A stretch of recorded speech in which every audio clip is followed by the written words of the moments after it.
moi c'est Kani Abdoulaye, je suis coordonnateur de la coalition pour la protection du patrimoine génétique africain Copagène Niger.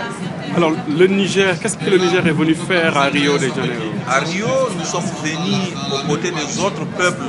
du monde pour essayer d'apporter notre contribution pour une gestion durable, n'est-ce pas, et une gestion durable de ressources génétiques. Nous nous intéressons plus aux ressources génétiques,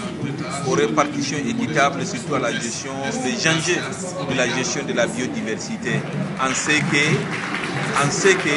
nous voulons partager nos expériences et avoir les expériences des autres, comment chez eux ils arrivent à concilier, n'est-ce pas, l'augmentation des populations, la gestion des terres et surtout des ressources génétiques. Parce que nous savons que dans beaucoup de nos pays en Afrique, souvent, sous le fallacieux prétexte d'investissement, des investisseurs étrangers viennent, ils s'accaparent de nos terres et ils apportent souvent des semences. Et ces semences, le plus souvent, sont des semences transgéniques qui, à la fois, contaminent notre environnement et créent une dépendance au niveau de nos paysans qui, par la suite, souvent deviennent non seulement des paysans sans terre et dépendants aussi de ces semences. C'est pourquoi nous sommes venus ici pour parler de vive voix, parce que notre vision pour le développement durable, c'est que ce sera un monde où tous les pays, n'est-ce pas, vont parler d'égal à égal,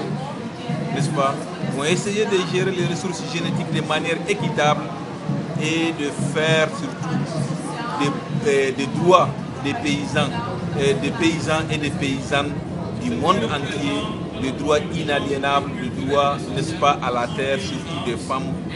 et des hommes, et qui cessent les accaparements des terres dans nos pays. Alors, quelles sont vos attentes pour ce forum? Nos attentes pour ce forum, c'est que ce soit des discussions, n'est-ce pas, sincères, où les pays d'ici et les pays du Nord vont s'entendre, n'est-ce pas, pour que surtout les pays qui émettent beaucoup les gaz à effet de serre acceptent, au contraire, acceptent de payer pour les autres pays ce que nous avions appelé la justice climatique. Que nos pays ne soient pas, n'est-ce pas, amenés à contracter des dettes,